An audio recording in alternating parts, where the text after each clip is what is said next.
Allô Mathilde? Salut Naomi! Ça va? Ça va bien, toi? Oui, ça va bien. On vient de finir l'épisode là, avec Michael, puis c'est un passionné, c'est tellement le fun de discuter avec des gens comme ça. Vraiment intéressant. Fait qu'aujourd'hui, au podcast Au-delà du décor, on reçoit Michael Hill, expert en électroménager, JC Perrault, donc qui vient représenter un petit peu là, tout ce qui est électroménager. C'est un gros sujet quand même, fait qu'on est rentré, je dirais, un survol, mais quand même détaillé de la réfrigération, la cuisson, un peu les lave-vaisselle aussi. Fait que, on a établi les grandes lignes, on a discuté aussi des budgets, un peu à quoi vous attendre lorsque vous voulez vous rééquiper en neuf pour surtout cuisine. Mais vraiment intéressant, je crois. Ça nous a fait une petite formation quand même pour nous. Exact, aussi, un petit survol. Ouais. Vous aviez été nombreux à nous poser quelques questions. Il y en a peut-être qu'on a oublié, mais peut-être qu'on aura la chance de le recevoir une autre fois ou de peut-être lui poser d'autres questions via notre compte Instagram. Exactement. On va trouver une façon d'avoir des contacts avec lui. Oui, vraiment. Donc, on vous laisse à l'épisode. Pour vrai, je pense que vous allez trouver ça super pertinent pour tous ceux qui sont dans la construction. Souvent, les électroménagers, je pense que c'est... la guerre des fois. Hein, puis on dirait que c'est quelque chose qu'on délaisse un peu. T'sais, on y va pour le look beaucoup, mais des fois, de réfléchir peut-être un peu plus profondément à nos besoins, c'est super intéressant. Donc, on vous laisse à l'épisode. Bonne écoute! Allô, Michael! Allô? Bonjour, les filles. Bonjour. Ça va bien? Ça va super bien, vous autres? Oui, merci beaucoup de t'être déplacé. Oui, c'est ça, d'avoir fait la route. Merci de m'avoir eu. Pour vrai, je suis vraiment content. Le timing était bon aussi, je pense. Le timing était parfait. Regarde, c'est entre mon retour de vacances et le salon de l'habitation de Montréal, une semaine de malade. Oui, c'était peut-être pas le meilleur timing, finalement. Il était bon, le timing. Je suis comme trop fraîchement arrivé et pas encore trop dans le jus. OK. On te prend au bon. C'est correct, là, tu me pognes au bon moment. Tu me pognes à l'envol, exact. T'es pas trop sur le décalage, finalement? Vraiment. Finalement, hier, on s'est parlé avant hier, puis tout allait bien. J'ai sombré dans l'abysse vers 7 h le soir. Absolument, là, mort raide. Parce que là, pour ceux qui nous écoutent, t'étais en Nouvelle-Zélande. Oui, Nouvelle-Zélande. Avec un petit détour. Oui, pour une semaine, Nouvelle-Zélande. Okay. J'aimerais ça dire pour le travail. En fait, j'ai eu la chance d'aller chez Fisher & Paykel, donc la compagnie d'électroménager, donc à la maison mère à Auckland. Puis, tant qu'à être là, tant qu'à le faire, le 25 heures d'avion. Définitivement. On a prolongé, moi puis un collègue qui allait aussi, on est allé en Australie. Oh, wow! Parce que rêve. C'est une destination de rêve. Cela étant dit, on se dit, tant qu'à Nouvelle-Zélande, on va en Australie, mais il y a quand même 4h30 de vol entre les deux. Même, hein? Entre les deux points les plus proches, c'est 4h30. Fait que c'est quand même une bonne trotte. Des fois, on se rapproche d'un point, puis t'es comme... C'est à côté. C'est à côté. C'est à 3000 km. C'est à côté. Fait que... Mais en même temps, c'est vrai que tu avais déjà fait 25 heures d'avion. Rendu là, c'est comme... Tu perds la journée, tu l'oublies. Fait que... wow! Ben, en tout cas, c'est le fun. Tu vas peut-être avoir l'occasion de nous en parler aujourd'hui dans le podcast, parce qu'on va parler des électroménagers. C'est un sujet qui est assez complexe et complet. Oui, c'est complexe parce que... tout le monde a un poêle frigo, la vaisselle ou des fois. Tout le monde prend une laveuse sécheuse, ou du moins à leur disposition. Mais tu peux tellement faire de bons et tu peux tellement faire de mauvais choix. Exact. Il y a beaucoup de marketing dans cette industrie-là, donc il y a beaucoup de fausseté. Il y a beaucoup de fausses promesses. Puis il y a aussi beaucoup de secrets. Tu sais, dans le sens où il y a des perles cachées. Puis... c'est pas votre cas, hein, parce qu'on travaille ensemble, ça fait déjà un bon bout. Mais il y a aussi beaucoup, il y a des firmes de design, il y a des entrepreneurs généraux, il y a des cuisinistes qui ne mettent pas nécessairement l'importance que les électros devraient avoir au sein des cuisines parce que, et là, je ne sais pas la couverte de mon bar, mais tu sais, quand la cuisine est installée, est posée, la céramique est choisie, le comptoir est choisi, tout est beau, le shaker match, les poignées sont belles. Peut-être qu'après un petit peu de temps, on vient qu'à oublier cet esthétisme-là de la cuisine, puis que ta cuisinière que tu détestes, puis qui te fait rager, aussi belle la cuisine peut-elle être, ou la hotte qui ne sait pas, ou le frigo qui fait un vacarme ou qui ne loge pas, la laveuse sécheuse qui tâche puis qui déchire le linge.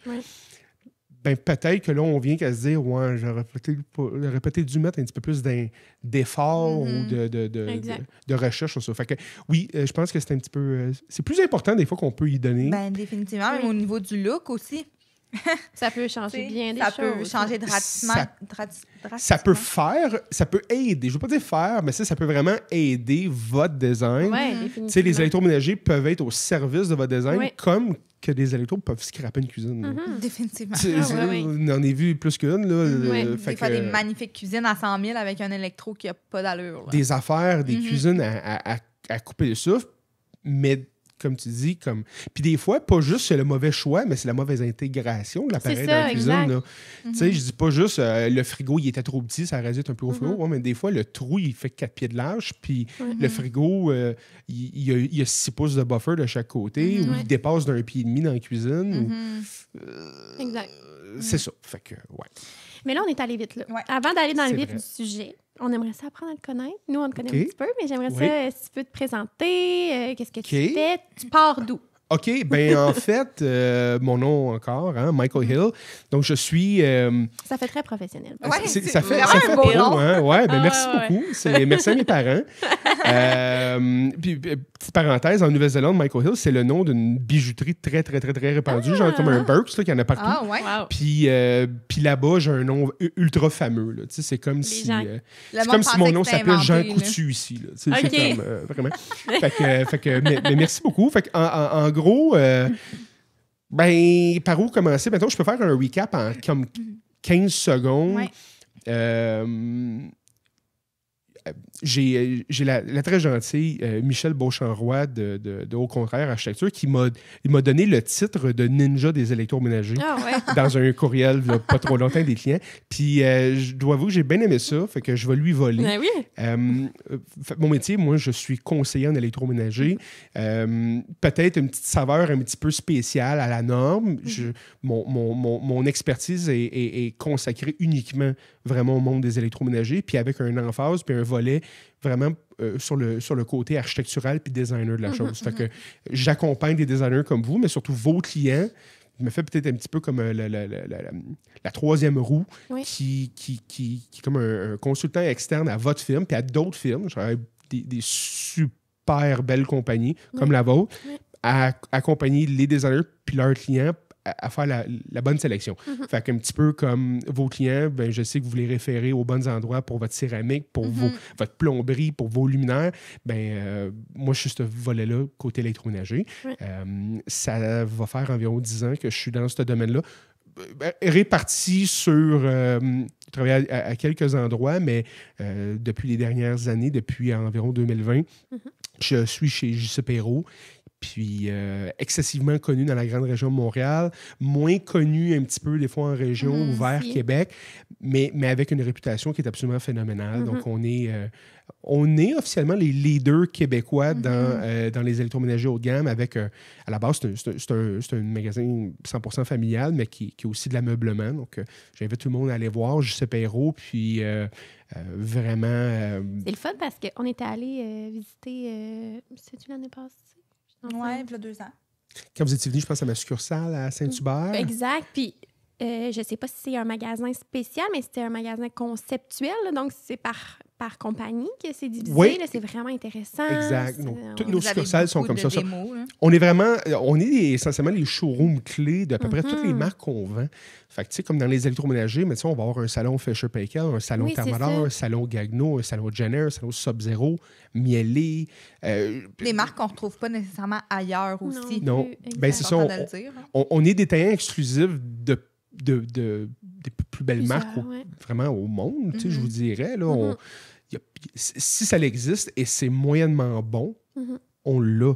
Et les marques qu'on n'a pas, c'est pas parce qu'on peut pas les avoir, c'est parce qu'on a décidé de ne pas les avoir parce que c'est pas tous les marques qui offrent nécessairement une bonne expérience à tout le monde. Fait que vraiment, j'invite tout le monde à aller voir qu'est-ce que J.C. Perrault offre. Moi, mon background, avant d'être dans ce domaine-là, parce que tu n'es pas en disant je vais vendre des électroménagers, j'ai un petit parcours un petit peu atypique. J'ai commencé, j'ai un petit peu travaillé autonome toute ma vie, jeune, mais tu sais, j'ai un background en photo qui est devenu un background en graphisme, qui est devenu un background en marketing, qui est devenu un background un petit peu spécial là-dedans. pour vraiment me spécialiser puis me tailler les dents dans le beau monde des électroménagers. Wow, c'est vraiment cool. Puis tes études? En fait, je suis un petit peu plus autodidacte. Il n'y a pas d'université des électroménagers, c'est sûr. Quelqu'un qui voudrait faire ça, là. La meilleure place, la meilleure façon, c'est d'aller travailler au détail. Ouais. Puis, tu sais, le détail, pour tous ses avantages et ses désavantages, c'est en anglais, on pourrait dire trial by fire, dans le sens où est-ce que si moyennement tu veux si tu veux en faire carrière, tu peux. Ouais. C'est pas nécessaire. Des fois, les gens peuvent penser que c'est une job-in, mais c'est une vocation, surtout quand tu arrives à un certain niveau avancé technique. Là. Je pense à nos représentants qui vendent la plomberie, qui vendent la céramique. T'en fais carrière. Définitivement, tu peux être de passage. Beaucoup de détails, c'est quand même... c'est pour ça que nous, on s'associe beaucoup avec toi, parce qu'on le sait que nos clients vont ressortir avec des électroménagers qui font justement du sens niveau technique dans notre concept. Design aussi, là, parce que facile de dire que si on va pouvoir en reparler, mais que c'est un profondeur comptoir, puis finalement, tu as 4 pouces et demi de porte qui dépassent. Là, donne pas tout à fait le même look. Là, on revient au fameux, le fameux marketing trompeur de certaines compagnies qui c'est toute la couverte pour avoir la part de marché. Là, mais moi, j'essaie d'être aussi l'arbitre là-dedans. C'est aussi pour ça qu'on te réfère. Oui, parce que, tu sais, je dis aux clients, tu sais, comme... Tu sais, le air fry, là, un fryer de comptoir, ça fonctionne, c'est prouvé, ça a son utilité. Mais de penser qu'un air fry dans une cuisinière fait le même rendement, il faut démystifier ce qui est vrai de ce qui est un petit peu moins vrai. Là. Je me fais comme l'arbitre, le ninja / arbitre des électros, j'aime bien ça. Puis on a tout le temps des bons commentaires. À toutes les fois, on se dit, ça a bien fonctionné encore. Cool. C'est parfait. Yes. Génial. Puis sinon, est-ce que tu peux nous parler vraiment là, typiquement de chaque électro qu'on peut retrouver dans une cuisine qui te vient en tête? Oui, en fait... Par où on peut commencer, finalement? Par où on commence, c'est ça. Il y en a tellement. Tu sais, c'est assez facile, dans le sens où est-ce que toutes les cuisines qui se respectent vont avoir de la réfrigération. Faut garder notre stock frais le plus longtemps possible. Si on mettait tout sur le comptoir, ça ne t'offre pas. Fait que la réfrigération, on a de la cuisson, plein de façons qu'on peut le faire. On a du lavage. Donc, le lavage, on va le voir généralement dans le lave-vaisselle. C'est ça.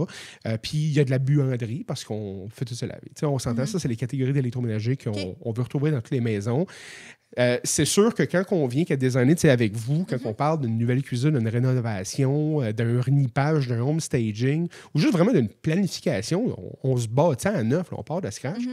Il y a des enjeux, il y a des éléments qu'on doit déterminer. La réfrigération, il y a des piliers, puis il y a des directions qu'on peut prendre qui peuvent varier. Il y a des frigos à 1 000 $, il y a des frigos à 40 60 000 $.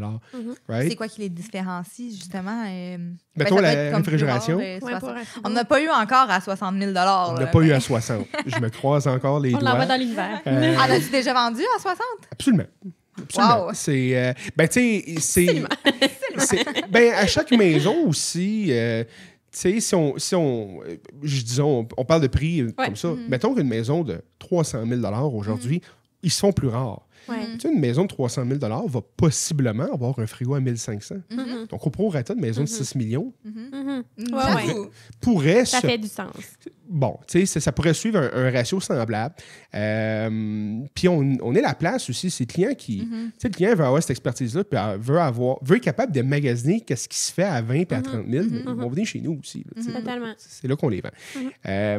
Si, mettons, on parle des électros, mettons qu'on switch up et qu'on parle plus d'incontournables, peut-être. Oui, exactement. Bon, il y a tellement de choix, il y a tellement de compagnies. C'est ça. Là, on connaît les... J'imagine que monsieur, madame, tout le monde vont beaucoup connaître les compagnies qui se vendent un peu partout, là. Whirlpool, les grands noms, exact. Mettons qu'on parle de réfrigération vite, oui, peut-être commencer avec ça, parce que je pense un des plus gros morceaux, souvent des trucs qui inquiètent aussi nos clients, là, de comme mon frigo. C'est gros, là, dans une cuisine, ça prend beaucoup de place. C'est le gros morceau, c'est le gros bloc dans une cuisine. Tu sais, la réfrigération, moi, ce que j'aime, comment l'expliquer de la façon la plus néophyte possible, puis rentrer au fur et à mesure dans les détails, c'est de le faire en 2 catégories principales. Il y a vraiment 2 grandes avenues qu'on peut prendre quand on magasine la réfrigération. Il y a la réfrigération autoportante, puis la réfrigération encastrable. La réfrigération autoportante, ben c'est pas compliqué. C'est un frigo traditionnel sur roulette qu'on sac dans le trou. Un trou légèrement plus gros que le frigo. Idéalement. Et puis, ben, on a une réfrigération autoportante. On a tous eu un frigo autoportant. Que ce soit dans le garage, dans notre cuisine, chez nos parents, chez nous. Tout le monde a eu et tout le monde a un certain niveau de la réfrigération autoportante. Dans cette avenue-là, ben, on a 2 autres petites avenues. Donc, les branches commencent à se splitter. Et si on peut vraiment les distinguer le plus facilement possible, on a les réfrigérateurs d'une profondeur régulière. Donc, encore là, on pense à notre frigo qu'on a eu en grandissant. Le frigo normal, qui peut avoir un congélateur en haut, un congélateur en bas, doesn't matter. Mais c'est un frigo qui a une profondeur qui est généralement plus profonde que le comptoir. Donc, si on regarde votre frigo à la maison puis se dit « Hey, il dépasse pas mal des armoires », ben, on a un frigo de profondeur régulière. On peut l'appeler full profondeur, régulière, conventionnelle, doesn't matter. C'est un plein de profondeur. Puis, on a ce qui est maintenant devenu un must. Je vous dirais, je pense que c'est le must de toute cuisine bien réfléchie, du moins, ou qui n'a pas certaines restrictions, évidemment. Ben, c'est la profondeur comptoir, donc la réfrigération à profondeur plus étroite. La façon plus facile de le déterminer, c'est quoi? C'est que c'est un frigo qui a un caisson. Donc, c'est toute la profondeur de l'appareil, à l'exception de la porte, qui fit à l'intérieur d'un comptoir normal d'environ 24 pouces de profond. Moi, j'aime bien. Je pense que ça prend ça. Puis là, vraiment, la réalité, c'est que dans la très grande majorité des cas, tu n'as pas besoin d'une plus grosse profondeur. Je trouve qu'on perd des items au fond. T'sais, comme c'est tellement profond, on empile tout par-dessus versus profondeur comptoir que souvent, est-ce qu'on les prend plus larges, justement, vu qu'ils sont moins profonds? Ben oui, les compagnies vont généralement au moins compenser sur la largeur. Donc, tu sais, il y a des compagnies qu'on reconnaît des profondeurs moins profondes, mais qui étaient étroits, puis on peut le voir dans une configuration plus urbaine, un condo, une maison plus de ville. Mais oui, généralement, un profondeur comptoir va utiliser la pleine largeur de 36 pouces, qui est aujourd'hui vraiment le standard. Puis c'est tellement rendu standard que IKEA s'en fait son standard. C'est rendu ça. 36 pouces pour des maisons pleine grandeur, puis généralement, qu'on va aller plus étroit, 33 pouces, ça va être parce qu'on veut réduire justement sur la largeur. Tu sais, l'avantage d'un profondeur comptoir, c'est que ce que tu ne vois pas dans un frigo, tu le perds. Simple comme ça. Le bac à fruits et à légumes, s'il n'est pas accessible, ben, tes tomates, ils vont vieillir là, puis ils vont mourir là. Tu sais, le 8e pot de marinade que tu as mis sur la tablette du zoo en arrière, si tu n'y as pas accès, les chances que tu en rachètes une, parce que tu penses que tu n'en as pas. Tu sais, j'ai fait le décompte chez moi récemment, puis je cordonnais ma chaussée. On avait 3 pots de moutarde. Puis c'est toute la même sorte. Fait que, il y a un moment donné aussi, il y a une question de logeabilité, puis qu'est-ce qu'on peut. Fait que, un profondeur comptoir, je pense que c'est rendu un must. Il y a un astérix, par contre, et j'aimerais ça tout de suite en parler. Tous les profondeurs comptoirs ne sont pas égaux. Non, c'est ça. Puis vous le savez, vous travaillez là-dedans, vous êtes en zone. Tu sais, un profondeur comptoir, le terme, la terminologie, c'est pas standardisé, c'est pas une certification ISO. Là. Un profondeur comptoir, c'est le frigo doit avoir 24 pouces de profond. Cela étant dit, il n'y a pas de spécification qui nous parle de c'est quoi l'épaisseur de la porte. Et là, l'erreur de tout le monde. et là, l'erreur aussi de prendre les fabricants pour acquis. Oui, c'est ça. Et de ne pas aller plus loin puis de se poser la question, on va aller voir les specs, on va aller voir comment c'est fait. Tu sais, un frigo profondeur comptoir, par exemple, chez LG, profondeur comptoir max, ils ont gagné la guerre des pieds cubes. Ils offrent sur papier des frigos profondeur comptoir qui sont catégorisés comme des profondeurs comptoirs, mais qui ont 5 pieds cubes de plus que tout le monde. 6 pieds cubes, 7 pieds cubes. Il faut qu'il aille le chercher quelque part. Il faut qu'il aille chercher quelque part. On se ramasse à avoir des portes de 7 pouces, 6 pouces d'épais et des bosses à l'arrière du réfrigérateur de 2 pouces. Puis fait qu'on ne peut pas le coller autant qu'on voudrait à l'arrière. Tu ne peux pas le coller. Et même quand tu le colles, le caisson n'a pas tout à fait 24, il y a 26,5. Et puis la porte n'a pas tout à fait 2 pouces, à 5 pouces et demi. Fait que là, ça finit que tu as un frigo qui est catégorisé comme un profondeur comptoir, mais il n'est pas pantoute, il sort d'un pied. Fait que c'est encore pire parce que là, les clients ont fait faire leur armoire pour une profondeur comptoir parce qu'ils ont dit ça à l'ébéniste. Oui, moi, c'est profondeur comptoir. Et finalement, là, on se retrouve avec le côté, toute l'épaisseur de la porte qu'on voit, puis un petit bout quand même, parce qu'on peut pas le coller en arrière. Exact. Là, il y a l'attente d'un profondeur comptoir et ça ne l'est pas. Fait que ça, c'est quand même un irritant. C'est un irritant. Puis je vous dirais, on va aller une coche de plus. Imaginons que l'appareil est collé relativement proche d'un mur adjacent bon, ou qui est en plein milieu d'un pan de mur d'armoire, tu sais, 2 garde-manger de chaque côté ou peu importe. Bien, il y a des certains cas où est-ce que, tu sais, si on va chercher une porte qui est très épaisse, quand que cette porte rouvre là, elle va reculer par en arrière. Puis là, on voit des portes qui viennent aussi qu'à cogner dans les armoires puis à scraper les armoires. Fait que, tu sais, dans le sens où est-ce que tous les profondeurs comptoirs ne sont pas égaux, mais du moins, je pense que c'est une direction que tout le monde devrait entreprendre dans la sélection de leur appareil. Prendre un frigo qui loge bien. Puis, tu sais, un frigo de 20 pieds cubes, une famille de 5 personnes là, vit amplement là-dedans. Ça va aller. C'est une famille de 6 personnes ou une personne seule ou un couple seul, la famille de 4 personnes, de 4 enfants, mettons, n'aura pas 3 pots de ketchup, n'aura pas 3 pots de mayonnaise, n'aura pas 3 pots de pickle. Donc, tu sais, la base est pas mal pareil pour tout le monde. Mais tu sais, est-ce qu'on a la place pour des vrais fruits et des légumes? Les œufs, ils fait-tu quelque part? On peut-tu mettre ici, c'est moins qu'au Québec, mais on peut-tu mettre un 4 litres de jus d'orange dans la porte? Le Sunny Delight, là, il fait dessus. Tu sais, c'est des niaiseries comme ça. Alors ça, vraiment, pour la réfrigération autoportante, je pense que, tu sais, le mot à se souvenir, le mot-clé, un appareil profondeur comptoir, et pour ne pas nommer des marques nécessairement, mais tu sais, ceux qui le font, qui ont mis ça sur la map, qui le font excessivement bien, on peut penser à Fisher-Paykel. Ils sont tellement beaux. C'est des beaux puis c'est des bons frigos. Puis je suis pas biaisé, là. C'est une compagnie qui m'aime beaucoup, puis je les aime beaucoup, mais je les aime par leur mérite. Là. Ils font des méchants bons frigos. Tu sais, puis c'est pas les seuls. Tu as Bosch qui en font des très, très bons. Tu as des compagnies aussi. Tu sais, KitchenAid, pour tous les petits défauts, font des très bons profondeurs comptoirs. Généralement, ils ont leur modèle fort, là, tu sais. Puis toutes les compagnies aujourd'hui en font. Et ce n'est plus nécessairement comme avant où est-ce qu'un profondeur comptoir, c'est 5 fois le prix. C'est pas vrai. Tu peux avoir des frigos profondeur comptoir dans des marques qui sont abordables. On pense à LG, on pense à Whirlpool. Et évidemment, you get what you pay for, généralement. Tu sais, on ne crée pas de rien que rien. Mais tu peux avoir un produit de qualité à très petit prix aussi. Alors, tu sais, profondeur comptoir, c'est un mois souvenir. Super. Mais l'éléphant dans la pièce, c'est que dans la réfrigération, le gros chunk, c'est quand on parle, puis là, je pense que ça, on peut vraiment en parler comme un incontournable avec un petit astérix. C'est les frigos recouvrement, les frigos encastrés.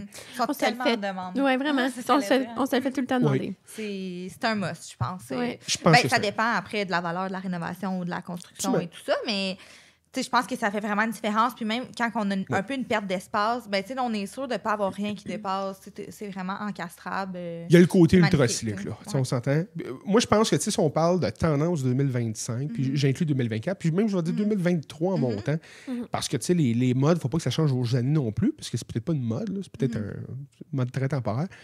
Mais tu sais, des incontournables, de la réfrigération au minimum profondeur comptoir, mais tu sais, réfrigération encastrable, recouverte à panneaux, un lave-vaisselle à panneaux. Ce qu'on veut dire, c'est que c'est vraiment vos armoires là, qui sont en façade. Là. Fait que c'est vraiment intégré. Il est caché. Oui.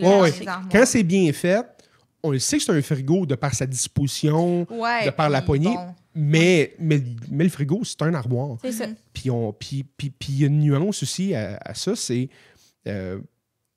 c'est pas juste plus esthétique. On s'entend que ça peut être objectivement pas tout le monde qui peut aimer avoir un frigo caché. Le stainless a sa place. Oui. Mais si on parle d'un frigo qui est littéralement flush aux armoires, qui est lisse, qui a le même petit gap d'un 8e que toutes les armoires, je pense que ça, c'est... Je pense que c'est unanime. C'est très beau. Un lave-vaisselle à panneaux aussi. Je pense qu'un lave-vaisselle à panneaux a de plus en plus sa place dans à peu près tous les budgets. Ben oui. Ça, c'est un vrai incontournable. Ça, je pense que oui. Maintenant, nous, on le met plus on met même plus dans nos plans. Là, on met tout le temps encastrable. Oui, parce que, vous le savez, on gère nos propositions, moi puis vous, ensemble. La réalité est que c'est pas toutes les marques de la vaisselle qui sont bonnes, mais ceux qui sont bonnes à acheter, ceux qui font vraiment le travail puis qui livrent la marchandise, ben, ces compagnies-là offrent tout le temps une version à panneau d'armoire. Puis cette version-là est essentiellement le même prix. Mais vient aussi avec des avantages. Pas de traces de doigts, pas de stainless qui se Je pense que c'est surtout sur l'entretien, autant au niveau de la réfrigération que quand c'est encastrable. Je trouve que niveau entretien, c'est vraiment... Tu sais, les fameuses traces de doigts. Les nouveaux stainless sont faciles d'entretien. On le sait, on les lave en magasin. Tout le monde s'essaye en magasin. Hein? Ils tâchent dessus. Tout le monde met le doigt sur la porte et on les lave à tous les jours. Et dans la grande majorité des cas, les stainless aujourd'hui sont rendus fantastiques. Mais reste que dans la maison, il y a des enfants avec un chien, avec la bouffe, avec le pot qu'on échappe à terre puis qui se splash partout. Oui, c'est vrai qu'une finition à panneau d'armoire peut être vraiment plus simple d'entretien. Si on parle de réfrigération vite encastrable, cette réfrigération-là, on peut vraiment l'avoir comme 2 catégories distinctes. Puis, il n'y a pas vraiment de terminologie officielle, mais mettons que pour le podcast, on simplifie ça à il y a de la réfrigération encastrée et il y a de la réfrigération intégrée. Oh, OK. OK? Et de la réfrigération encastrable, pensons, je vais name dropper, mais mettons, pensons à un gros frigo Sub-Zero, une belle grosse pièce, mettons un côte à côte, tout en stainless. Il n'est pas nécessairement en flush, il n'est pas dissimulé, il est visible, on le voit, mais il est... oui, tu sais, il est chic. Il fait au il n'y a pas gant. de gap nulle part. Là. Il est bien... Tu sais, il est là, il est présent, il est... It's in your face. On peut avoir un look un peu plus traditionnel, de quoi un petit peu plus chaleureux. Pensons au farmhouse, pensons aux grosses cuisinières, tu sais, de quoi de chaleureux puis de convivial. Ça fait très cuisine de chef. Là. Oui, c'est exactement ce que j'avais en tête. Cuisine de chef, c'est le mot. Et réfrigération intégrée, ben, je pense que le mot, la distinction entre les deux, c'est que la réfrigération intégrée, c'est de l'encastrable, mais par contre, elle fait partie des armoires. Elle se dissimule, elle s'intègre dans la cuisine. Et, on pourrait dire même, à la place d'intégrée, ça pourrait être même dissimulé. Oui, parce que c'est vraiment plus absolument, caché. Des fois, on veut carrément la cacher, la réfrigération. On veut la cacher à pleine vue. Puis des fois, on veut vraiment la cacher. Une mention d'honneur à la réfrigération encastrable, ça a pendant très longtemps été quelque chose qui était pour 95 % de la clientèle quasiment inaccessible. Ben oui, exactement. Ça fait pas longtemps là, qu'on peut en trouver qui fait plus de sens au niveau budget. Absolument. Ça fait moins de 5 ans qu'il y a des produits sur le marché que je peux maintenant soumissionner à quasiment tous les budgets. La réfrigération encastrable dissimulée, là, vraiment intégrée, à panneau d'armoire, qui est flush. Puis il y a une plus-value énorme à ça. Puis je pense que si on peut faire une mention d'honneur à la réfrigération encastrée, il ne faut pas le magasiner comme si on magasine un frigo, avec un budget de frigo. Il faut le magasiner un petit peu comme si tu magasines une thermopompe, un acclimatiseur central, une fournaise, un comptoir, une piscine creusée. Le consommateur ne va pas partir avec son frigo encastré quand il va vendre. Oui, c'est inclus. Là. C'est inclus dans la maison. Et... Ça fait partie des armoires. Là, ça fait partie des armoires, ça fait partie de la maison. Puis pour des gens qui magasinent des maisons, moi, je suis sur Centris de temps en temps, c'est mon fun. Quand je vois une maison qui a un frigo encastrable, c'est un gage de qualité aussi. Puis pour moi, c'est une inclusion qui, dans mon cas à moi, a plus de poids qu'un spa. Là. Moi, si je magasine une maison qui a un frigo encastré et un four mural, pour moi, ça a une plus grosse valeur qu'il me laisse le spa avec. Parce que la réfrigération encastrable est généralement, puis je pense qu'on peut le dire, on peut le généraliser, vraiment plus durable sur le long terme. C'est souvent la critique. Je pense qu'on a toute cette critique-là généralisée sur la planète où est-ce que le stock ne dure plus comme avant. Oui. Nos laveuses sécheuses, on entend donc bien tout le temps. Le cycle de remplacement d'appareils est plus court qu'on a dans notre souvenir. Si on pense à nos parents, des laveuses sécheuses qui duraient 25 ans, le frigo... Qui ont encore. Jauni un peu. Là. C'est vrai que la majorité du cas, ça ne dure pas, mais ça existe encore, des frigos qui sont désignés pour faire du 20, 25, 30 ans. Moi, dans mon day-to-day, je remplace des frigos, par exemple, des Sub-Zero que le client a acheté dans les années 80. On approche le 45 ans d'usure, puis l'appareil a peut-être été un petit peu de mise au point en cours de route. Il a peut-être un petit trip. C'est ça. Mais tant mieux, il n'est pas jetable, ce frigo-là. Ben nous, ça fait 2-3 fois qu'on travaille avec des clients qui ont acheté une maison qui venait avec un frigo, puis c'était un Sub-Zero, puis la cliente m'a dit que on l'a recouvert. C'est sûr qu'à niveau style... Il se démode un peu des fois. Hein? On l'a recouvert, mais la poignée, on ne pouvait pas la changer. Fait que ça paraît un petit peu plus... Oui, c'est comme un cadre. Modèle, mais ça faisait 20 ans là, que les clients l'avaient, puis c'est un frigo à Sub-Zero. Je ne sais pas c'est quoi les prix à ce jour, mais on doit être au-dessus de 20 000 là, pour ça. On est dans les appareils. C'est sûr qu'on est dans la marque la plus premium. Je suis choyé et content de dire que ben, tu sais, je suis le détaillant officiel au Québec de cette marque-là. Et puis c'est un privilège d'être capable de vendre le meilleur. Ce n'est pas à tous les portefeuilles. Non. Puis en toute honnêteté aussi, c'est pas à tous les besoins. Parce que tu as des produits qui sont 30% le prix, 40% du prix d'un Sub-Zero, puis qui font peut-être 80, 90%, 95% de la job et de la durée de vie. Puis c'est là aussi qu'on peut établir les besoins.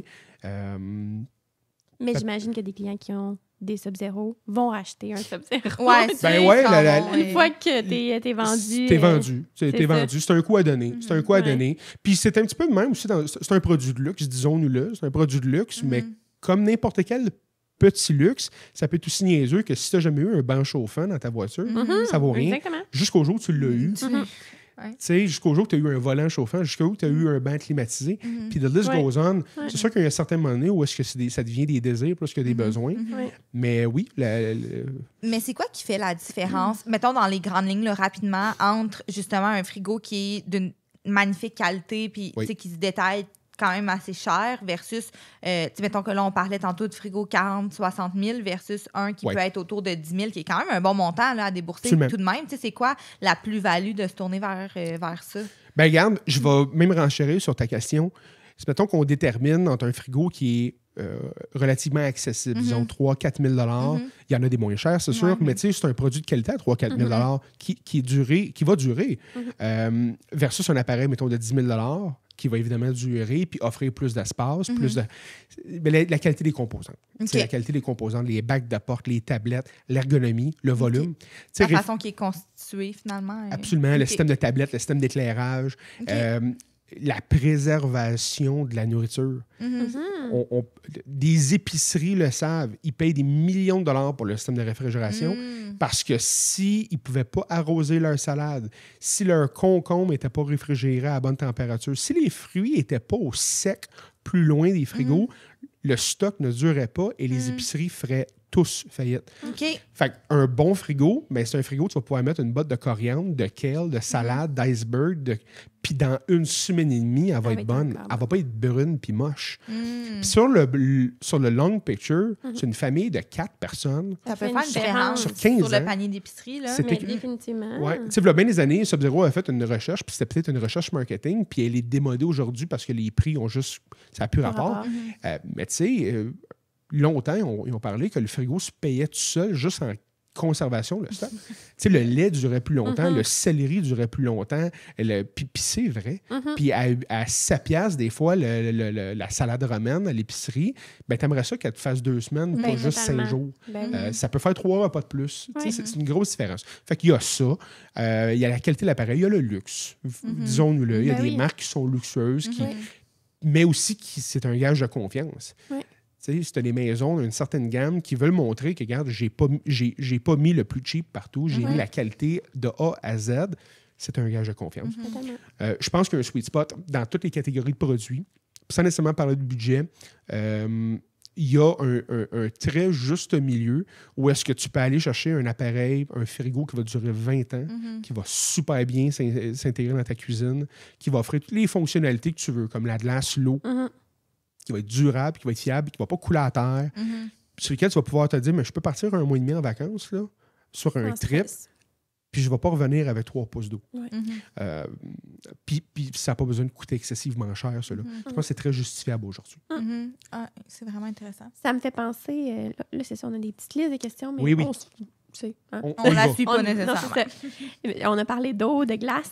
Il y a sûrement des petits trucs, là, des petits gadgets, des petits électro-surplus auxquels tu penses. Est-ce qu'il y en a, mettons, un que... peut-être que tu as déjà une cuisine full d'équipe, là, mais toi, mettons, chez toi, là, tu miserais sur quoi pour des petits gadgets moi, je vais vous dire, intégrés? Il y a... tu sais, on a parlé de must, réfrigération encastrable, un lave-vaisselle à panneau, c'est un...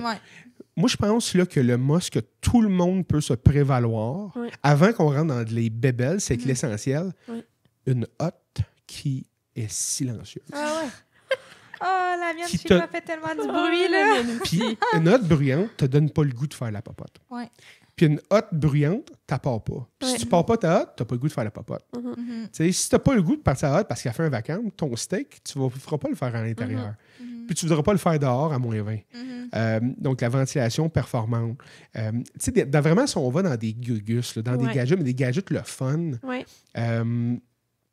moi, je pense que la cuisson vapeur peut être absolument fantastique, mais c'est pas tant un gadget que dire c'est d'intégrer des choses de notre quotidien, mais de l'avoir bien désignée. Une machine à café, que ce soit une bonne machine à café de comptoir, qui est fun, ou une machine à café encastrable, qui je pense qu'il est... Ça, c'est un... C'est quelle compagnie? Miele en font un produit absolument phénoménal. Bosch, Fisher, Paykel en fait une très bonne. Aussi. Thermador, Gagno, Jenner. Il y a beaucoup de compagnies qui fabriquent. Toutes les compagnies en font. Les compagnies qui se respectent vont généralement en avoir une dans leur catalogue. Puis évidemment, tu en as une couple d'autres. C'est si beau en plus que c'est. Moi, je pense que ça fait... On n'en a jamais mis encore dans un projet. On envoie ça dans l'univers encore. Ça peut vraiment être un beau gadget. Je pense que les gadgets qu'on va retrouver dans les appareils qui peuvent être vraiment très utiles, c'est une sonde de cuisson dans un four. Capable de faire un rôti puis pas se casser la tête. On est tous à peu près jeunes, on est tous à peu près dans la même braquette d'âge, mais faire une dinde la première fois... J'ai jamais fait ça de ma vie. Non plus. Ça m'angoisse. J'ai l'impression qu'on va être accompli quand on va avoir fait ça dans notre vie. Tu sais, la personne, quand tu fais la dinde, t'es rarement tout seul à un marqué soir. T'invites du monde. Parce que tu veux pas manquer ta shot. Il y a un happening. Il y a un happening. Tu sais quelqu'un a amené un dessert. Tu sais qu'il y a des bonnes bouteilles de vin. Tu veux bien manger, tu viens bien boire, tu vas avoir du fun, puis tu veux pas être celui qui a comme... Scraper le souper. C'est une sonde de cuisson, je pense que c'est un must. Ça, c'est comment ça fonctionne? C'est inclus dans le... Directement dans le four. La plupart des bonnes cuisinières vont avoir un thermomètre. C'est une sonde qui se branche dans le four et dans la pièce de viande. Fait que tu branches ça avant de partir ton... Oui, tu choisis essentiellement soit en degrés ou vraiment en termes de cuisson, ce que tu vas avoir comme cuisson. Tu sais, mettons un roast beef, tu ne veux pas l'avoir sec et gris nécessairement. Tu veux l'avoir médium saignant, tu veux l'avoir à 130 degrés. Un poulet, il y a une température magique, un poulet ou une dinde, où est-ce qu'elle n'est pas sec puis elle n'est pas gluante. C'est 165 degrés. Fait que là, dans le fond, ça va sonner quand ça va être prêt directement? Oui, il y a des niveaux de complexité, mais tu sais, mettons une façon facile de le faire. Tu pars le four à 350, tu dis au four, lorsque ce que je fais cuire va atteindre, par exemple, 165 degrés dans le thermomètre, mettons un poulet, il est cuit. Fait qu'est-ce qu'on fait, le four? On se met à off. Dans certains cas, on se met pas à off, on se met sur un mode garde-eau chaud, un petit peu moins chaud que la pièce de viande, donc elle ne peut pas continuer de cuire. Elle ne devient pas sec. Dans d'autres niveaux, on peut réinsérer de l'humidité dans la cuve pour pas que ça s'assèche. Dans d'autres niveaux, le four peut se mettre automatiquement off puis peut vous demander dans l'application, qu'est-ce que tu veux faire? Ah, mais ça a cuit trop vite. Ben garde, maintiens ça au chaud de 2 heures de temps ou mets ça à off. C'est pour demain. C'est un dessert qu'on va manger demain soir. Tu sais.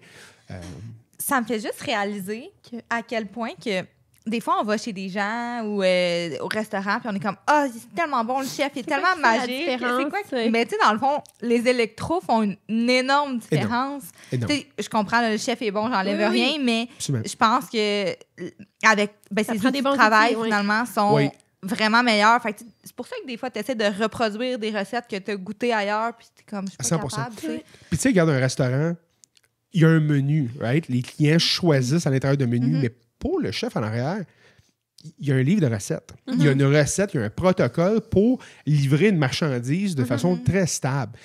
Toutes les pièces de viande qui servent à tous les clients ne sont pas tout à fait la même forme, la même épaisseur, la même grosseur. Il y a des journées que la portion est un peu plus petite, il y en a d'autres qui est plus généreux et le temps doit s'ajuster. Mais ce protocole de cuisson-là, on est capable maintenant de les insérer dans des fours. Si on parle à Fisher, Paykel, on parle de Miele, on parle de Jenner, on parle de Signature, on parle de plein de belles marques, de Thermador, de Decor. Ils ont des protocoles intégrés qui s'étendent à du 700 recettes, là, des fois. Puis pas juste des recettes genre comme poulet au beurre. Ça peut être des recettes qu'on ne fera probablement jamais. Là, c'est ça, des filets de flétans. À quelle température qu'on fait cuire ça? On ne sait pas. Des carrés de Rice Krispies. Il y a des fours qui il y a la température directe. Il y a des procédures. Fait il y a de la gimmick, mais quand c'est bien fait, puis c'est au service du client, puis tout le monde... Tu sais, un appareil de cuisson, moi, je pense qu'il n'y a rien de plus trippant que ça, parce que tu y goûtes. Si ça fait un job comme c'est supposé faire, tu vas y goûter tout de suite, tu vas tout de suite voir qu'il y a une différence. Puis, tu sais, comme mon patron a déjà dit, il n'y a rien de plus le fun que de cuisiner sur un appareil de qualité. Ça donne le goût, tu sais. Tellement, là. On a peut-être déjà remarqué ça, tu sais, cuisiner sur un barbecue de merde, là, versus sur un bon barbecue, ça fait toute la différence. Fait que, puis, tu sais, tantôt, on parlait d'incontournables, puis de gadgets. C'est un mot aussi en 2025, on n'a aucune raison de ne pas se souvenir, c'est induction. C'est l'induction, une cuisson à l'induction. Moi, je l'avais, ce mois, gaz versus induction. Ça a été demandé par le public. Ben, je pense que c'est la question que je me fais le plus poser. Si je peux en faire la meilleure analogie possible, c'est une analogie un petit peu nounouche, puis c'est peut-être une affaire de gars plus qu'autre chose. Mais tu sais, si t'es pour te magasiner une voiture sport, t'as deux choix. Est-ce que tu veux la version la plus rapide, la plus efficace, la plus simple, la plus économique, qui est la plus performante, qui est peut-être la version automatique, ou tu vas avoir le feeling très hands-on, très manuel. Tu es prête à vivre avec les petites conséquences dans le day-to-day, mais tu veux l'avoir manuel. Tu veux l'avoir standard, comme on dit en bon anglais. Tu sais. Et ça, c'est la cuisine au gaz. Tu as une cuisson qui est très vivante. Tu peux en faire du wok, tu peux en faire des flambés. Tu n'as pas de danger de maganer ta vite. Si tu veux vraiment être hands-on puis voir où est-ce que la chaleur va, tu vois la flamme, puis de la contrôler, du gaz, c'est débile. Puis en 2025, on parle d'écologie puis d'éco-responsabilité. Il y a une chose à se souvenir, c'est qu'une cuisinière au gaz a le potentiel d'être excessivement durable sur le long terme, a le potentiel d'être de qualité, puis de durer l'équivalent de 3 ou 4 cuisinières électriques conventionnelles. Fait que, tu sais, ça, c'est cette éco-responsabilité-là. Je pense que ça l'a plus que jamais. C'est pas parce qu'il y a le mot gaz que c'est moins écologique. Là. Absolument pas. Puis la méconception que le gaz est nocif, ben, partir une voiture dans le garage avec la porte de garage fermée, ça, c'est nocif. Mais la ventilation adéquate, mélangée avec du gaz, il n'y a aucun problème, il n'y a aucun pépin, il n'y a pas de senteur, il n'y a pas de monoxyde de carbone. C'est une question de ventilation. Alors, dans la bonne structure, tu sais, les fois qu'on a mis du gaz chez vos clients, il y a tout eu la ventilation adéquate pour, puis il n'y a pas de plainte, même que ça l'opère vraiment bien. Cela étant dit, l'induction, c'est objectivement plus rapide que le gaz. C'est plus instantané, c'est plus propre, c'est plus sécuritaire dans le sens où si on a des jeunes enfants où on a des parents qui sont plus âgés, pas de risque de flamme, pas de risque de manche qui peut pogner en feu, des longs cheveux. Donc, inévitablement, pensons maintenant dans des bigénérations où est-ce que maman ou grand-maman est dans la maison ou peut l'utiliser de temps en temps, où on a des très jeunes enfants qui viennent à la maison, ben on veut peut-être pas nécessairement qu'il y ait accès à une flamme vive. L'induction. Aucun risque de brûlure à moins d'avoir une casserole, de se mettre la main dans la casserole puis de partir le rond. On s'entend. La vitre reste essentiellement éternellement belle. Elle ne se graffine pas, elle ne picote pas. Ce qu'on renverse sur la plaque, on le nettoie au Scott Towel, au Windex. La casserole est 100% uniforme. C'est aussi chaud au centre que sur le côté. Ça ne pulse pas comme chaleur. Puis l'induction, aujourd'hui, tu peux l'avoir à tous les prix. Oui, c'est ça. Ben, tu m'en as vendu un là, récemment parce que ben, moi, tu vois, celui à l'induction que j'avais, c'était celui que ma belle-mère nous avait donné. Puis elle, ça faisait, je pense, 15 ans là, qu'elle l'avait. Elle était dans les précurseurs. Puis là, ben malheureusement, je pense que la plaque, elle a juste sauté. Là, à un moment donné, il a rendu l'âme, mais il y en a eu de la vie, tu sais, puis tu m'en as revendu un. Il faisait vraiment du sens niveau prix. Absolument. Parfait, là, on pourrait quasiment dire que c'était peut-être même un entre-deux, tu sais, ta cuisinière, puis je pense que c'est un beau projet qui s'en vient. Tu sais, cette cuisinière-là, ça n'a pas besoin d'être l'appareil la plus dispendieuse pour performer comme de quoi de fou, là. Fait que vraiment, tu sais, le fameux gadget, là, induction est le fun. Si vous n'êtes pas sûr, si le client hésite, ça vaut la peine de se pencher sur le gaz puis de voir si c'est pour nous. Mais parce que des fois, le look est intéressant. La maison, on a fait une maison, il n'y a pas long, là, on va la prendre en photo. Il y a quand même un moment. Oui, exact. C'était comme une cuisinière 48 pouces, j'ai envie de dire, là, au centre. avec une giga hotte. Ouais, ça a un showpiece incroyable. Ouais. C'est la pièce maîtresse de la cuisine. C'est le bijou, là. Ouais. Tu sais, les Français appellent ça le piano de la cuisine. Ah oui, c'est ça. Puis il y a de quoi d'être fier. Là. C'est une pièce maîtresse. Ouais. Évidemment, il y a un coût pour avoir une pièce maîtresse, un masterpiece. Il y a un coût. Mais ce coût-là revient en échange de dire, mais tu as un agrément de cuisine qui est débile. C'était quoi la compagnie là, qui c'était vraiment un peu vintage? La Cornue, peut-être? Oui. Absolument. La Cornue. La Cornue, c'est un produit qui est là pour faire rêver, puis avec raison. Ouais. C'est vraiment un bijou. C'est un bijou. C'est un bijou. On est vraiment choyé de l'avoir. C'est une marque vraiment d'exception. Évidemment, on achète un bijou. Alors, comme toute belle marque de bijoux qui se respecte, pas nécessairement dire que c'est avec celle-là que tu vas aller... non. Tu vas faire le craft dinner nécessairement dessus, mais c'est un bijou. Et dans la bonne cuisine, it can make a kitchen. Non? Ça ben peut, oui, ça peut. Vu qu'on est vraiment dans tout ce qui est cuisson et tout ça, on se le fait souvent demander, puis on dirait qu'on ne sait jamais tant quoi répondre aux clients, mais qu'est-ce que tu conseilles plus entre une plaque avec un four mural ou une cuisinière là, en tout un morceau? Là, Ben, c'est sûr que tu peux objectivement, je pense qu'on peut tout objectivement, si on enlève l'élément de budget et l'élément d'espace, qui ne peut pas tout le temps le permettre. Non, c'est ça. Une plaque, un four va systématiquement, essentiellement, être le choix supérieur. OK. Parce que tu décuples la technologie de cuisson dans le four avec la plaque. Tu as 2 alimentations indépendantes, que ce soit électrique ou au gaz. Donc, tu as essentiellement une redondance mécanique. Le stress imposé sur l'utilisation d'une machine n'impacte pas l'autre. Si tu cuisines tout le temps au four, ta plaque de cuisson va inévitablement durer plus longtemps. Ben, un peu comme moi. Là. Moi, c'était juste ma plaque. C'était un four en un morceau. Mais mon four fonctionnait encore, mais pas ma plaque. Fait que j'ai comme pas le choix de tout changer. Fait que c'est sûr que dans une situation comme ça, j'aurais pu changer juste un des deux. Une cuisinière, c'est un canet suisse. C'est un outil qui comporte plusieurs éléments à l'intérieur. Des fois, un tiroir réchaud, des fois des fois 2 fours, une plaque de cuisson. Mais c'est un canif suisse. Puis, tu sais, s'il y a un de tes outils que tu utilises souvent, c'est un canif suisse qui brise, mais tu vas remplacer le canif en entier. C'est un petit peu ça. C'est un multi-outil, c'est un multi-tool. Une plaque et un four a l'avantage pour le consommateur de se dire, mettons, là, pensons à... On ferme les yeux, puis on pense à un influenceur qui fait de la popote sur les réseaux sociaux. Cuisine systématiquement au four, par exemple, ben, il va être capable de peut-être mettre l'emphase sur le four. Il veut un four d'eau, il veut un four simple, il veut un four avec telle fonctionnalité, avec une sonde, avec la grille télescopique. Mais la plaque l'utilise moins.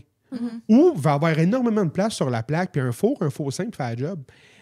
On est capable, en prenant un four, une plaque, puis de choisir le format de la plaque. De mieux cerner les besoins, finalement. Ben oui, vraiment. Tu le fine-tunes à ta façon. Puis d'un point de vue confort, d'être capable d'avoir un four à la hauteur du corps, c'est un luxe que quand tu as eu, là, going back, c'est difficile de ne pas avoir à se pencher, d'avoir la grille qui vient directement à hauteur du corps vers nous. Et là-dedans, dans les fours muraux, tu as aussi l'avantage, et c'est la mode, d'avoir un four combo. Donc, qui est un four principal mural sur lequel, au-dessus, il y a ce qu'on appelle essentiellement un speed oven, un micro-ondes, mais qui fait aussi office d'un deuxième four quand on en a besoin. Fait que mural, tu as ton four, tu as ton micro-ondes, mais tu as aussi un deuxième four quand tu en as besoin. On pense à, tu fais un souper, tu fais un dessert, 2 températures. On ne veut pas que la tarte goûte le roast beef, on ne veut pas que le roast beef goûte la tarte. Ben, c'est 2 températures. Puis dans la vie de tous les jours, ben, tu as un plus petit four qui préchauffe instantané, qui consomme beaucoup moins, qui permet de faire... fait que mettons que tu es tout seul ou 2 personnes, tu peux faire chauffer ton petit pâteau au poulet dans le plus petit four. Pas besoin d'utiliser le gros. Là. Ça vient remplacer même un peu le air fryer, j'ai le goût de dire. Là. Ben, en tout cas, moi, je suis pas une fan, là, mais je comprends tous ceux qui sont fans. L'air fryer, regarde, on peut en parler plus longtemps. Si on peut juste dire une chose de favorable pour un air fryer, puis c'est pas l'ennemi, c'est que l'air fryer a remplacé le micro-ondes pour une cuisson des fois de tous les jours. Avant, le monde, le fameux TV dinner, l'assiette qu'on met au micro-ondes 3 minutes, mais de le mettre au air fryer, des fois 10 minutes. Ça goûte meilleur. Ça goûte meilleur. Parce qu'au four, ça aurait pris 15 minutes de préchauffage plus 15 minutes de cuisson. Oui, c'est comme un entre-deux. C'est un entre-deux, puis c'est un compromis. 3 minutes, c'est un peu trop court, puis la cuisson ne sera pas à notre goût. Puis 25 minutes, c'est un peu trop long. Ben, un speed oven, on est capable d'aller encore plus vite qu'un air fryer avec des meilleures qualités de cuisson. Et il n'y a pas une cuisine de restaurant qui se respecte qui n'a pas accès à un speed oven, un micro-ondes convection qui te donne le résultat d'un four dans la vitesse d'un micro-ondes. Et ça, dans une cuisine, c'est une belle bébelle à avoir parce que c'est une bébelle qui fait en sorte que ton souper le soir, en 15 minutes de préparation, tu es capable de manger quelque chose de super clean, puis super santé, puis avec un bon rendement. Pas besoin d'être au micro-ondes. La cuisinière, tu sais, vite, le cas échéant, une bonne cuisinière, c'est le meilleur compromis. Il y en a de tous les prix, toutes les gammes. Et une bonne cuisinière, tout aller. Ça peut être fantastique. Je préconise le four et la plaque, mais si c'est pas faisable... des fois, c'est vraiment une question d'espace. Question d'espace. Des fois, c'est même pas une question de budget, c'est juste dans l'espace, ça fonctionne pas. Mais... Puis, qu'est-ce qu'on pense de plaques avec... plaques et four un au-dessus de l'autre, ça peux-tu comme être une bonne option? Si la marque le permet, puis ça, c'est le conseiller qui peut vraiment guider, parce que c'est pas toutes les marques qui le font, ça peut être la cuisine réinventée. Pas de craque d'aucun côté. Non, pas de miettes pour le qui tombent, ménage. pas de petites poussières qui vont en dessous du four. On maximise un grand four parce qu'on n'a pas vraiment besoin d'avoir le tiroir à terre qui inévitablement prend de la place. On peut uniformiser le tout. On peut l'avoir flush dans les armoires. Ça fait plus intégré, encore une fois. Ben oui. Et on peut prendre une plaque de 36 pouces pour un four de 30. On peut, malgré ça, faire une cuisinière puis l'adapter à notre goût aussi. Parce que ça peut être quand même une belle façon, justement, si on n'a pas l'espace pour un four mural en hauteur. Parce que des fois, c'est à cause des fenêtres ou bref, qu'on est un peu limité. De venir le mettre un au-dessus de l'autre, je pense que ça peut être une belle alternative avant de tomber directement dans l'aspect on achète une cuisinière. Sur la durabilité long terme, une plaque pour un four règne. On garde règne. On connaît plus de gens qui ont un vieux four dans leur cuisine. Encore là, ça fait 25-30 ans que de gens qui ont leur cuisinière de 25-30 ans. Et les années nous l'ont prouvé. Là. Puis quand on pense cuisson, les hottes, il y a différents types d'hottes, différentes installations, mais aussi, de ce que je comprends, il y a aussi différents filtres, différents... Oui. Si on en parle un petit peu? On simplifie ça. On s'entend dans les dernières années, 90% de la ventilation qu'on va vendre, on s'entend, c'est de la hotte encastrable. Dans une boîte de gyps, dans les armoires. Oui, exactement. Dans un caisson qui peut être décoratif ou qui peut être carrément un pan d'armoire continu. Au-delà de comment que le filtre fonctionne, parce que pour chaque environnement puis chaque cuisson, par exemple, une clientèle asiatique qui font une cuisine, on pense peut-être plus des stir-fry, des wok, ou une clientèle peut-être, on va remarquer où est-ce qu'ils font plus une cuisson au four, les besoins de la hotte peuvent changer. Tu sais, une cuisson qui est plus grasse, on va vouloir aller vers un type de filtre qui est compatible pour ça. Une cuisson au gaz, on va vouloir des filtres coupe-feu. Au-delà de ça, dans toutes les situations, que ce soit une hotte visible ou invisible, encastrée, peu importe la largeur ou la profondeur, c'est d'y aller avec une puissance qui est adéquate, un silence qui est adéquat, puis un filtre qui match le lifestyle de la personne qui va l'utiliser. Fait qu'il n'y a pas une réponse, là, c'est vraiment... Ça dépend du besoin. Ça dépend du besoin, puis c'est avec une très courte conversation, c'est une entrevue, puis c'est un petit peu ma job. La job de n'importe quel conseil, de dire « C'est quoi tu fais comme popote? » On peut avoir quelqu'un qui est grand devant nous, qui est grande, cheveux blonds, mais elle mange juste de la bouffe jamaïcaine à tous les jours, la bouffe haïtienne. Le rendement de sa hotte va devoir être différent de quelqu'un qui est peut-être végétarienne ou vegan ou pescétarienne puis qui fait quasiment tout au four. Fait c'est quand même... apprendre à connaître un peu ton client aussi à travers ça. On est des conseillers, mais il faut conseiller en fonction des besoins. La bouffe que je mange, la façon que je fais la popote chez nous, pas la même que vous, puis vice-versa. Mais il y a un produit pour tout le monde. Il y a tellement de produits. Là. Puis est-ce qu'il y en a qui ont peur là, dans nos clients? Les hottes rétractables, escamotables? Oui. Est-ce que c'est de la qualité? Est-ce que c'est bon? Est-ce que tu conseilles ça? Avec un astérix, parce qu'évidemment, il y a des pommes pourrites dans toutes les compagnies, ça a le potentiel d'être phénoménal. et ça a le potentiel d'être phénoménalement mauvais. D'un point de vue d'installation puis de planification, ça peut être un cauchemar, comme que ça peut être un charme. C'est une question, vous êtes des pros, fait on n'a jamais eu de trouble avec ça parce que la planification est bien faite. L'entrepreneur sait qu'est-ce que vous planifiez. Moi, je vous donne les bons détails. Fait que, ça se fait comme... claque des doigts, puis c'est fait. Puis la performance a le potentiel d'être phénoménal si on prend la bonne ventilation. Puis une hotte, tu sais, qui est bien designée. Au Québec, on est choyé. On a vraiment le leader mondial de la ventilation, qui est la compagnie Best, qui vient de déplacer leur siège social, mais qui était pendant très longtemps basé à Drummondville, qui font parmi les meilleures hottes au monde. Wow. Et c'est pas mal eux qui ont commercialisé la hotte qui lève. Et c'est fantastique. C'est très bon. Je vous dirais que, par contre, là-dedans, ce qu'on est en train de voir comme une nouvelle... c'est pas une nouvelle mode, mais c'est une réarrivée. Là, c'est une réintroduction de quelque chose qui était populaire. Si on pense à un bon vieux Jenner, la plaque qui a la fente au centre, la ventilation à même la plaque. Ben, dans les années 80, 70, 90, c'était là, the shit. La cuisine qui avait un Jenner. Puis ça l'a vraiment droppé. Ça l'a beaucoup droppé. Il n'y a pas eu d'innovation. Et les brevets qui gardaient cette exclusivité-là à Jenner ont essentiellement expiré. Mais il y a beaucoup de compagnies européennes, des compagnies italiennes qui reviennent avec cette technologie-là parce qu'en Europe, ça fait fureur, ça fait 15 ans. Et donc, une plaque, souvent induction, je vous dirais.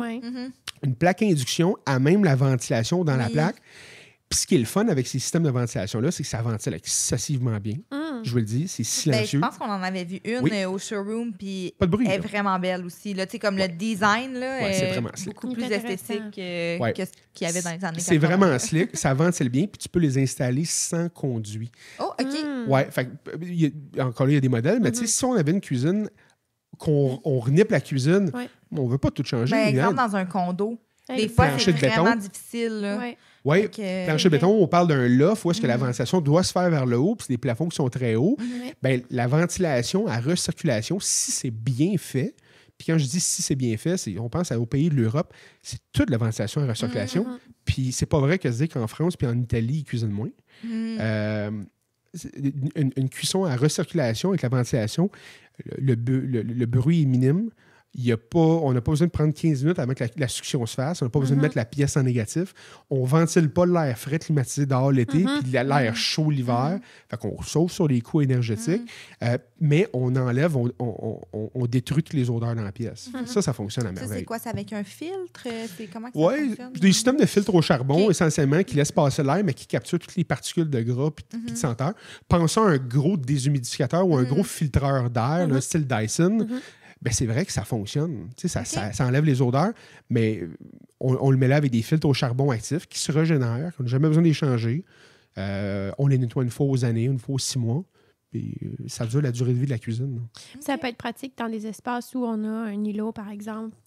Qu'on a juste l'espace pour les tabourets, après ça, l'espace. Oui, parce que la hotte qui sort, ça prend de l'espace. Exact. Puis c'est pas tout à fait convivial dans certains cas. Non, c'est ça. On pense, moi je suis grand, donc je vois au-dessus de cette hotte-là, mais si on passe une clientèle, mettons une dame, et des fois son conjoint qui sont pas super grands, mais qui ont une belle vue sur, par exemple, un lac. Oui.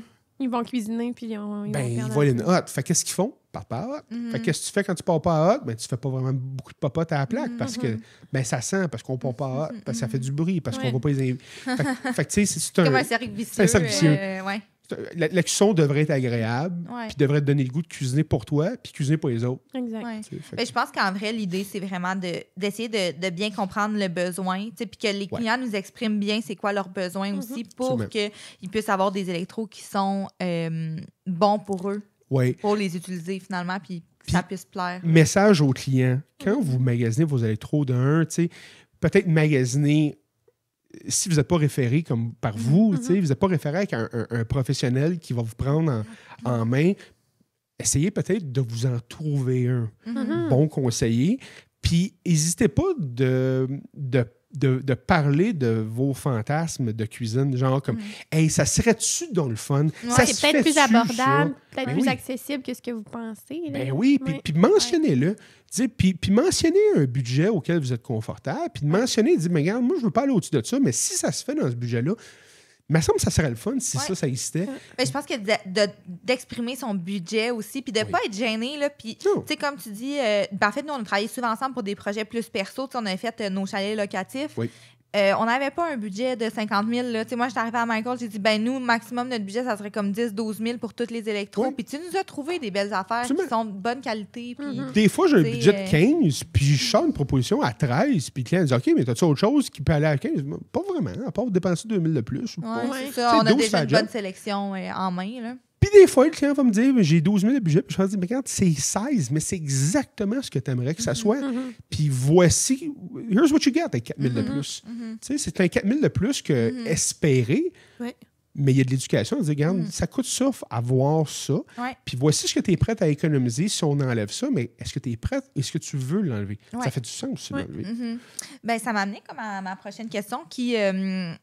c'est peut-être, je vais peut-être te mettre dans un coin un peu, là, mais est-ce que tu es capable de nous dire, parce qu'on a parlé de budget, puis ça, je pense que c'est quelque chose qui intéresse énormément les gens, c'est quoi un budget d'électro? Fait que, mettons, là, je sais que tu peux t'en aller dans plusieurs budgets, mais exemple, un bon budget pour avoir quelque chose, je dirais, mettons, moyenne gamme, tu sais, pas nécessairement dans le pas cher, mais tu sais, une belle cuisine que les clients disent, moi, c'est une cuisine que je veux rester, exemple, un 15-20 ans, électro, encastré, disons, frigo dissimulé, parce qu'on se le fait beaucoup demander, plaque et four. Tu sais, vers quel type de budget qu'il faudrait se tourner pour avoir quelque chose un peu dans ces eaux-là, si on parle pas de laveuse-sécheuse, mettons, vraiment au niveau de la cuisine. La cuisine? Ouais.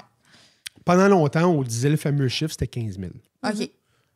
Puis 15 000, ça va vite. Mais 15 000 peut aussi aller loin.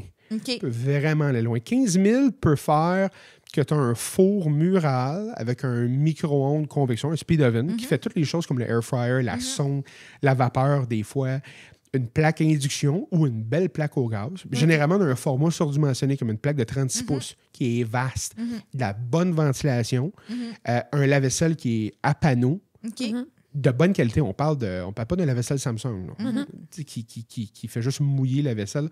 Un vrai lave-vaisselle. Tout ça, pour 15 000, ça se fait. Puis ce 15 000-là peut vite se transporter en 25 000 puis en 20 000 si on veut des caractéristiques. Puis dans certains cas, on peut des fois le shrinker à 12 000 puis à 10 000. Mais c'est sûr que... frigo encastré, dissimulé va être plus difficile. Ça va être plus difficile, mais un beau frigo profondeur comptoir qui, quitte à ne pas être dissimulé, est s'intègre beau, il est sexy. Là, on parle d'un frigo Fisher Paykel. Ils sont magnifiques. C'est des beaux frigos.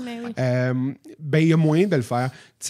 Pour des premiers acheteurs, ça n'a pas besoin d'être 15-20 000. Mais ne pas tomber dans le dogme de qu'est-ce qui est au plus bas prix. Parce que des fois, d'acheter le moins cher, on est à 100$ près de tu l'achètes, tu le regrettes, puis tu es à 100$ près de tu l'achètes, puis tu l'adores. Des fois, c'est juste 100$ ça prend. Puis sur un 10 ans, un 5 ans, un 15 ans, ça en vous... Surtout les premiers acheteurs, possiblement que les électros que vous avez achetés, vous allez possiblement les laisser sur place quand vous allez déménager. Vous allez vouloir apprendre, vous allez vouloir grandir. La famille s'est peut-être agrandie, les besoins changent. Les besoins changent, puis ils se raffinent. On a peut-être, au début, on cuisinait par nécessité, puis là, on a pogné goût, puis on se gâte un peu plus. On a acheté des livres de recettes, puis ça nous a donné le goût, là, tu sais. Alors, tu sais, des fois, d'acheter le moins cher absolu, et pas le faire le mieux. Mais magasiner, je pense. Tu sais, de prendre son temps pour quand même magasiner, parce que c'est des gros montants, ça vaut la peine de faire le tour. Puis magasiner, là, magasinez pas un prix. Non, magasiner une sélection, un package. Parce que la réalité, puis ça, si les gens peuvent s'en souvenir, puis c'est vrai, c'est comme magasiner une voiture en 2025. Tu peux faire 25 concessionnaires de la même marque, puis les prix se tiennent. Ton paiement mensuel va être à peu près à pièce près pareil. C'est pareil dans les électros. Un détaillant qui est nécessairement systématiquement moins cher que tout le monde, il n'y en a pas vraiment. Il y en a qui se démarquent. J'essaie de me démarquer en faisant des bons prix, mais c'est pas tant le prix. C'est l'accompagnement. C'est le modèle que tu as choisi, puis qu'est-ce que tu as acheté. Exact. Tu sais, moi, des fois, j'essaie d'être... Des fois, mon but, c'est de ne pas être le moins cher. Puis, justement, c'est d'être le plus haut soumissionnaire, puis c'est de dire au client, c'est pas que je suis le plus cher à sélection égale, c'est que je vais essayer peut-être de te montrer une sélection que l'autre ailleurs va négliger, Mais des fois, je dis, tu sais, une cuisinière pas d'auto-nettoyant, ben j'en propose rarement. Puis des fois, ça serait à mon avantage budgétaire, puis il y aurait une économie potentielle de ne pas le mettre.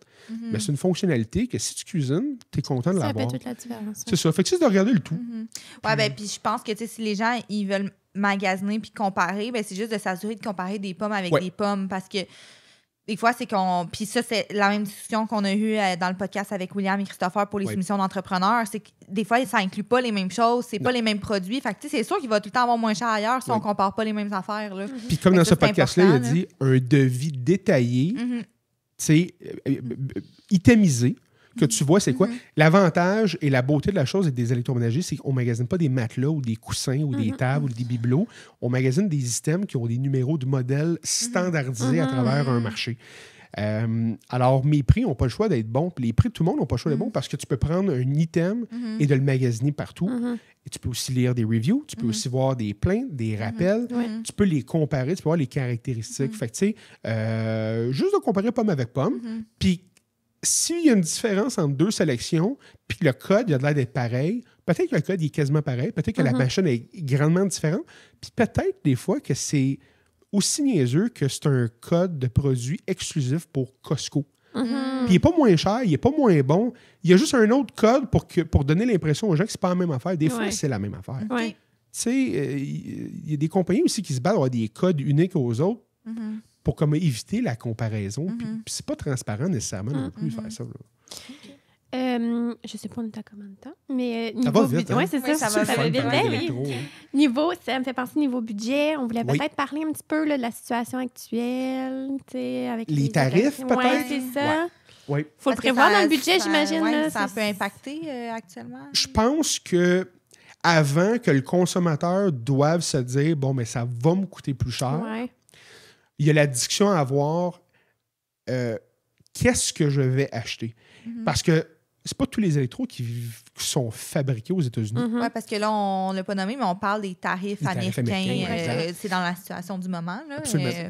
Je dirais qu'en ce moment, c'est un sujet chaud, c'est un sujet d'actualité. Je ne sais pas tout à fait quand le podcast est supposé sortir. Peut-être que ça va être réglé. En tout cas, j'espère pour tout le monde. Mais ça va être, c'est sûr, pas avant au moins 2 mois à partir du moment où est-ce qu'on tourne. Là, espérons qu'on parle pour rien.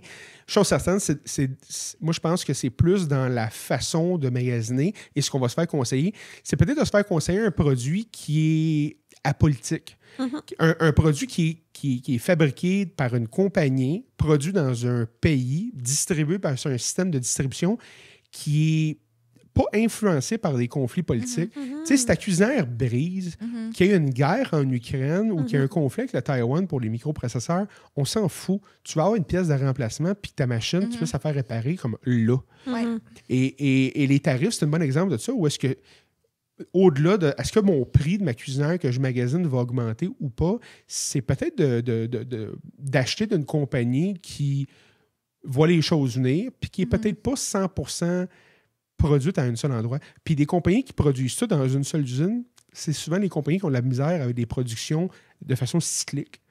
Fait que, tu sais, moi, des compagnies que j'aime beaucoup, c'est souvent de l'importation. C'est niaiseux, mais de l'importation de bonne qualité. On parle de Fisher Paykel, c'est un produit qui est fabriqué en Asie depuis pas loin de 100 ans. Mais le produit est de qualité. On parle de produits coréens.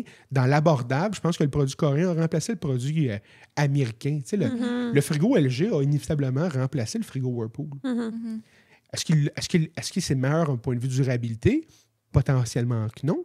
Mais le qualité-prix est là. Puis les prix ne s'enlignent pas pour être drastiquement affectés pour le consommateur. OK, parfait. Fait que c'est peut-être juste... Dans le choix, le souci du le choix et le timing. De l'acheter avant que les prix viennent qu'augmenter. De réserver les prix. Un détaillant de confiance, mettons comme nous chez Sepero, quand un client nous donne un dépôt pour commander, on en garantit les prix. J'en garantis les prix, puis on en fait l'achat avec le dépôt du client. On paye l'autre partie du montant, puis on l'achète pour le client, le stock. Fait que même si, dans le fond, tu es au début de ta construction, tu vas en avoir besoin juste dans 6 mois, ben, tu es peut-être mieux de réserver tout de suite pour être sûr, puis ton prix est gelé, toi, Ouais. Si tu sais que le gaz va monter demain, va gazer aujourd'hui. Le gaz il est dans le tank à essence, il n'augmente pas, qu'il soit plus cher à la pompe. Ce que tu as dans ta voiture, tu l'as. Puis ce qui est en banque, est en banque. Fait que de se prendre d'avance. C'est surtout ça. Puis, tu sais, les tarifs, c'est la même histoire que les délais. Tu sais, pandémie, là, les délais, c'était absurde. Des délais d'1 an, de 2 ans pour ça. Tu sais, on pense au G-Café, les appareils. Tu sais, je pense à notre ami Gabrielle Ève, qu'on connaît super bien. Mais tu sais, Gabrielle a attendu longtemps, sa cuisinière, puis ça puis elle a attendu pour son stock à cause qu'il y avait une pénurie de stock. Ben, que ce soit une pénurie ou des tarifications, plus tu te prends d'avance, moins que les prix augmentent. Plus que tes prix sont gelés, plus qu'il y a de chances qu'il y ait des deals en cours de route que tu peux y avoir accès. OK. Parfait. Je pense qu'on n'aura pas le temps de couvrir tout ce qu'on voulait couvrir aujourd'hui parce que c'est ça. On avait reçu quelques questions aussi, tout ça. Mais on a quand même couvert, je pense, une bonne introduction sur tous les électroménagers. Mais c'est tellement intéressant. On a comme une petite formation privée. Avez-vous mettons, des questions en rafale que je réponds par 3 mots? Genre oui ou non? Avez-vous des petites choses ou des réponses de 5 secondes? Des questions en développement. Genre, on en a reçu quelques-unes du public, mais c'était beaucoup des trucs quand même, exemple, comment éviter que notre lave-vaisselle pue. Des genres d'affaires de même. Là, fait que, la laveuse, pas fermer la porte quand on ne l'utilise pas, hein, la laisser entrouverte. Fait que, on avait eu plus des... c'est quoi les marques qu'on recommande, mais on en a parlé un peu, là, les prix, etc. Fait que je pense qu'on a quand même beaucoup parlé. Vos auditeurs, puis vos amis, vos followers, vos amis designers, vos anciens et peut-être futurs clients peuvent toujours m'écrire. Oui, c'est ça. C'est ça, en fait, c'était là que je m'en allais. C'est comment on peut faire affaire avec toi? C'est où on peut te trouver? C'est quoi le processus? Ben, garde, on s'entend, le podcast va être diffusé sur les plateformes de réseaux sociaux. Je suis un millénial, je suis là. Un DM sur Instagram, on peut m'appeler sur mon sel, on peut m'envoyer un courriel, on peut venir me voir en magasin. Idéalement, on prend rendez-vous, dans le fond? Je travaille sur rendez-vous pour donner du temps à tout le monde. Puis en toute honnêteté, bien que j'aime ça rencontrer des clients sporadiquement, de se prendre d'avance. Tu peux te préparer aussi. Nous, ce qu'on fait, c'est qu'on va référer le client, puis on t'envoie tous les documents de qu'est-ce qu'on a en tête, puis c'est quoi le style de cuisine. Super accessible. Contactez-moi. Des fois, ça peut être une question, genre, tu sais, j'habite à Gaspésie, je pourrais pas faire affaire avec toi, Michael, mais qu'est-ce que tu me conseilles? Je veux un lave-vaisselle, je veux qu'il lave. Tu peux livrer jusqu'en Gaspésie? Je livre, mais tu sais, des fois, le client dit je veux encourager mon gars au coin de la rue, mais j'ai pas. Mais là, c'est parce que là, on a 2 projets aux îles de la Madeleine. Là. C'est sûr, je vais être là. OK. On livre partout. Okay. Mais tu sais, même si c'est une question de hey, mon beau-père qui habite en Floride veut savoir quoi acheter, écrivez-moi. Ça va me faire plaisir. Oui, bien, ça paraît que tu es passionné et que tu as envie de transmettre ça aussi. Parce que c'est vraiment un beau monde. Puis allez voir, même si ça n'avait pas de rendez-vous, allez voir chez Perrault. Honnêtement, le showroom, c'est le fun, mais c'est sûr que c'est à vos risques et périls parce que quand tu sors de là. Ça va avoir des besoins. Oui, c'est ça. Ouais, c'est comme ça donne le goût. C'est comme tout beau magasin. Tu rentres puis tu sors avec des fois les yeux plus grands que la panse. Mais tu sais, je suis que moi, mais des Michael Hill, il y en a plusieurs, des gens qui sont passionnés puis qui connaissent leur affaire. Il y en a des succursales, puis il y en a dans tous les magasins. Tous les magasins ont un gars qui trippe sur ce qu'il fait, mais qui veut quand même diriger dans le bon sens. Fait que, tu sais, d'aller s'informer, de ne pas acheter puis de magasiner seulement sur nos faufounes, sur Internet, sur notre laptop. C'est des machines qu'on manipule avec nos mains, qu'on gosse avec à longueur de journée, mais allez les voir en vrai. Jouer avec. Des fois, il y a des choses qui... Tu sais, le slogan anglais « Never meet your heroes », des fois, tu fantasmes sur un produit, tu le vois en vrai, puis la première fois, tu fais « My God! » Tout ça pour des fois, tu as trop des hautes attentes aussi. Puis quand c'est des gros sous, puis tu l'achètes à la feuille en disant « Je peux pas être déçu, c'est tellement cher », mais des fois, c'est là que tu vas être déçu. Puis des fois, c'est là que tu découvres des perles rares. Oui, définitivement. Eh bien, merci beaucoup d'être venu sur notre épisode. On est vraiment contente. Nous, de notre côté, vous pouvez nous suivre comme à l'habitude sur Instagram, TikTok, Facebook, Aime ton intérieur. Puis si jamais vous avez un projet, rénovation, construction neuve, une idée de plan de maison, agrandissement, écrivez-nous sur le site web aimetonintérieur.com. On a un formulaire à remplir. Puis si vous avez des questions aussi, écrivez-nous par courriel. Merci beaucoup. À la semaine prochaine. Merci. Merci beaucoup, Yves.